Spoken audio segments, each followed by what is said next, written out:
Welcome friends, প্রত্যেকের স্বাগত আমাদের ইউটিউব চ্যানেলে। যে সমস্ত ভিউয়ার্সরা প্রথমবার চ্যানেলটি দেখছেন তারা অবশ্যই চ্যানেলটিকে সাবস্ক্রাইব করে দেবেন এবং চ্যানেলের পাশে থাকা বেল আইকনটি প্রেস করবেন যাতে এই ধরনের খবরাখবর সবচেয়ে আগে সবচেয়ে দ্রুত আপনাদের কাছে পৌঁছিয়ে যায়। তো একদিকে যেমন গোটা পশ্চিমবঙ্গে এই মুহূর্তে চাকরি বাতিল নিয়ে হুলস্থুল পড়ে গেছে, তো অন্যদিকে সেই হাইকোর্টের দৌলতেই কিন্তু একদিকে চাকরি বাতিল হচ্ছে, আবার হাইকোর্টের দৌলতেই কিন্তু একদিকে চাকরি অর্ডার কিন্তু হচ্ছে। তো আজকে আমরা প্রাথমিকের প্রায় 1500 চাকরি নিয়োগের খবর কিন্তু আপনাদের দেব, যেখানে গিয়ে দুটি রিক্রুটমেন্ট, সেখানে কিন্তু অলরেডি একটি রিক্রুটমেন্টে নিয়োগের অর্ডার হয়ে গেছে। সেখানে প্রায় 1203 জনের ভাগ্যের শিখে চিটবে এবং সেক্ষেত্রে শুধুমাত্র পিটিশনার যারা, আমি কাট অফ ডেটটাও বলে দেবো কোন কাট অফ ডেটে এটা হচ্ছে। দেন আরেকটি নিয়োগের ক্ষেত্রে এই সপ্তাহে, অর্থাৎ হয়তো কয়েক ঘন্টার অপেক্ষা মাত্র, তো সেক্ষেত্রে কিন্তু সেই জেলাতে কিন্তু একটা মেজর অংশে কিন্তু নিয়োগ হতে চলেছে। সেখানে যে সমস্ত বঞ্চিত প্রার্থীরা রয়েছেন তারা কিন্তু নিয়োগ পেতে চলেছেন। তো মোদ্দা কথা, প্রাথমিকে আবার 1500 নিয়োগের অর্ডার কিন্তু হাইকোর্ট দিয়ে দিয়েছে বা দিতে চলেছে। তো সেই বিষয় নিয়ে আমরা গোটা বিষয় নিয়ে আলোচনা করবো। তো চলুন শুরু করা যাক গোটা বিষয়টা। তো একদম শুরুতে যে আপনাদের যে বিষয়টা দেখাবো সেটা দেখুন, WPA number 21,274/2021, Malina Mahanti Nayak versus the state of West Bengal and others. তো সেক্ষেত্রে দেখুন 2/5/2024 থেকে কোর্ট নাম্বার 13-তে আইটেম নাম্বার 2। তো সেক্ষেত্রে এইখানে মোটামুটি গোটা পশ্চিমবঙ্গের প্রায় 18 থেকে 20টি জেলায় কিন্তু নিয়োগের অর্ডার হয়েছে এবং সেই রিক্রুটমেন্ট কিন্তু 2006 সালের রিক্রুটমেন্ট। অর্থাৎ এই 2006 সালের রিক্রুটমেন্টে যারা 30/12/2010 সাল পর্যন্ত মামলা করেছিলেন, অর্থাৎ পিটিশন দাখিল করেছেন মহামান্য হাইকোর্টে, তারাই কিন্তু এই অর্ডারগুলো তাদের জন্য কিন্তু হচ্ছে। তো মোদ্দা কথা, কাট অফ ডেট হচ্ছে 30/12/2010 এর মধ্যে যারা মামলা দাখিল করেছেন তারা কিন্তু অর্ডার পাবেন এবং সেক্ষেত্রে 2006 সালের রিক্রুটমেন্টে আপনাকে পার্টিসিপেশন করতে হবে।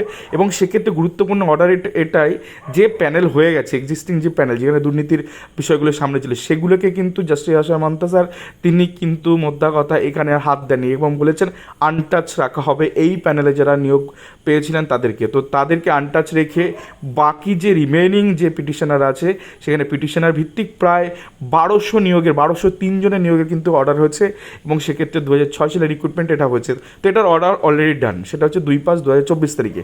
এবার যে বিষয়টা নিয়ে আপনাদের দেখাবো সেটা হচ্ছে একটি মামলার যা WPA নাম্বার 12,809, এটা যা সদ্য দায়ের হয়েছে।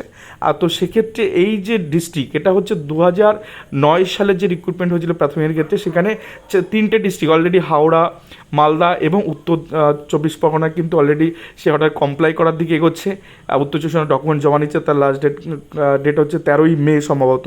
তো সেক্ষেত্রে যারা পিটিশন দাখিল করেছিলেন 25/4/2024 থেকে আগে, তাদেরকে সেক্ষেত্রে অ্যালাউ করে দিয়েছেন কোর্টের অর্ডারের ভিত্তিতে। কিন্তু এই যে ডিপিএসসিটার কথা বলছি, 2009 সালের রিক্রুটমেন্টে যে ডিপিএসসির নিয়োগ হয়েছিল, সেখানে সাউথ 24 পরগনার যা WPA নাম্বার একটা দেখালাম। তো মেন মামলা এটা নয়, আমি একটা ছোট্ট জাস্ট এই মামলা পিটিশনের একটা সিনপসিসের অংশটা তুলে দেওয়ার চেষ্টা করছি।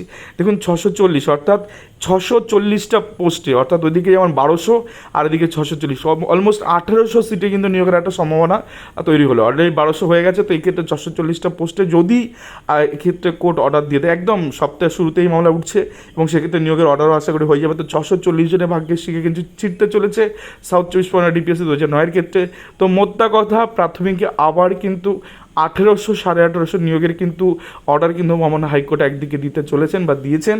তো সেক্ষেত্রে একটা খুব ভালো খবর, যে সমস্ত অ্যাসপিরেন্টরা দীর্ঘদিন ধরে বঞ্চিত হয়ে রয়েছেন এবং যারা লড়াই চালিয়েছেন হাইকোর্টে, সেক্ষেত্রে কিন্তু একটা বড় খবর কিন্তু আপনাদের দিয়ে দিলাম। তো 2006 সাল এবং 2009 সালে কিন্তু বর্তমানে হাইকোর্ট কিন্তু চাকরি অর্ডার দিচ্ছে। তো এই ছিল আজকের বড় আপডেট। আশা করি ভিডিওটা আপনাদের ভালো লেগেছে, আর ভালো লাগবে অবশ্যই চ্যানেলটিকে সাবস্ক্রাইব করে দিন এবং লাইক শেয়ার কমেন্ট করে চ্যানেলটির সঙ্গে দেবেন। ধন্যবাদ সকলকে।